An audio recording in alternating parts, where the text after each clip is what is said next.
ನಿನ್ನೆ night CLP meeting ಮುಗಿಸಿ ಇವತ್ತು ಕ್ಷೇತ್ರದಲ್ಲಿ ಒಂದು ಎರಡು ಮೂರು ಬಹಳ ಮುಖ್ಯವಾದಂಥ ಕಾರ್ಯಕ್ರಮಗಳು ಜನರಿಗೆ ಭೇಟಿಯಾಗೋದನ್ನು ತಾಯಿಯವರು ಟೂರ್ ಪ್ರೋಗ್ರಾಮ್ ಹಾಕ್ಕೊಂಡಿದ್ರು.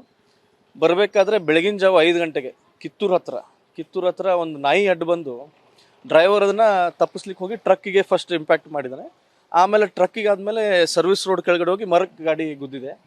ಬಟ್ ದೇವರ ಆಶೀರ್ವಾದದಿಂದ ಏನು ದೊಡ್ಡದೇನು ಪೆಟ್ಟೇನು ಆಗಿಲ್ಲ. ಆದರೆ ಹೇಳಬೇಕಂದ್ರೆ ಭಾಳ ಒಂದು ಸಮಯ ಕೂಡ ಸರಿ ಇರಲಿಲ್ಲ ಅನಿಸುತ್ತೆ. ಹಾಗಾಗಿ ಭಾಳ ಏನು ಇದು ಆಗಿಲ್ಲ. ಆದರೆ ಸ್ವಲ್ಪ ಹಿಂದೆ ಬ್ಯಾಕ್ ಬೋನಿಗೆ ಒಂದು 2-3 ಮೈನ್ಯೂಟ್ ಫ್ರ್ಯಾಕ್ಚರ್ ಆಗಿದೆ, ಹೇರ್ಲೈನ್ ಕ್ರ್ಯಾಕ್ ಆಗಿದೆ ಅಂತ ಹೇಳ್ತಾ ಇದ್ದಾರೆ ಡಾಕ್ಟ್ರು. ಅದ್ರ ಜೊತೆಗೆ MLC ಆದಂಥ ಚಂದ್ರರಾಜ್ ಹಟ್ಟಿಹೊಳಿಯವರು ಮಾವರು ಕೂಡ ಗಾಡಿಯಲ್ಲಿದ್ದರು. ಅವ್ರಿಗೂ ಕೂಡ ಸ್ವಲ್ಪ ಕಿವಿ ಹತ್ರ ಮತ್ತು ತಲೆಗೆ ಏಟಾಗಿದೆ. ಅವರು ಬೆಳಗ್ಗೆ ಬಂದಿದ್ದರು. ಸೊ ಇವಾಗ ರೆಸ್ಟ್ ತೊಗೊಳ್ಲಿಕ್ಕಂತ ಮನೆಗೆ ಹೋಗಿದ್ದಾರೆ. ಎಲ್ಲ ಕ್ಷೇತ್ರ ಜನರ ಒಂದು ಆಶೀರ್ವಾದ, ಜನರ ಒಂದು ಪ್ರೀತಿಯಿಂದ ಭಾಳ ಒಂದು ದೊಡ್ಡ ಅಪಘಾತದಿಂದ ತಪ್ಕೊಂಡಿದ್ದಾರೆ ಅಂತ ಹೇಳ್ತಾರೆ. ಹೌದು, ನಿನ್ನೆ CLP ಮೀಟಿಂಗ್ ಮುಗಿಸ್ಮೇಲೆ ಇವತ್ತು ಬೆಳಗ್ಗೆ ಫ್ಲೈಟಿಗೆ ಬರಬೇಕಾಗಿತ್ತು ಅವರು.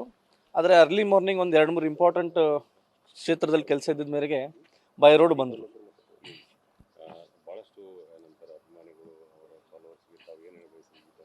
ಇಲ್ಲ, ಪ್ರತಿಯೊಬ್ಬರಿಗೂ ಇಷ್ಟೇ ಹೇಳಲಿಕ್ಕೆ ಬಯಸ್ತೀನಿ, ದೇವರ ಆಶೀರ್ವಾದ ಮೇಲೆ ಏನು ದೊಡ್ಡದೇನು ಏನಿದು ಗಾಯ ಆಗಿಲ್ಲ. ಕ್ಷೇತ್ರದ ಜನರು, ರಾಜ್ಯದ ಜನರ ಒಂದು ಆಶೀರ್ವಾದ ಇದ್ದಿದ್ದರಿಂದ ದೊಡ್ಡ ಅಪಘಾತದಿಂದ ಪಾರಾಗಿದೆ. ಹೌದು, ಇವಾಗ ಜಸ್ಟ್ ಗೃಹ ಸಚಿವರು ಕೂಡ ಕಾಲ್ ಮಾಡಿದರು. ಅವ್ರಿಗೂ ಕೂಡ ಪೂರ್ತಿ ಇನ್ಸಿಡೆಂಟ್ ಏನಾಗಿದೆ ಅದನ್ನು ಬ್ರೀಫ್ ಮಾಡಿದ್ದೀನಿ.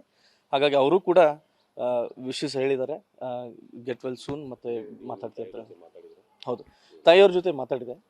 ತಾಯಿ ಶೀಸ್ ಡೂಯಿಂಗ್ ಗುಡ್. ಸ್ವಲ್ಪ ಡಿಸಿ ಇದ್ದಾರೆ. ಶಿಲ್ ಟಾಕ್ ಟು ಒಂದು 2 ದಿನ ಅಬ್ಸರ್ವೇಷನ್ ಅಂತ ಹೇಳಿದ್ದಾರೆ ಡಾಕ್ಟ್ರು. ನೋಡ್ತೀವಿ.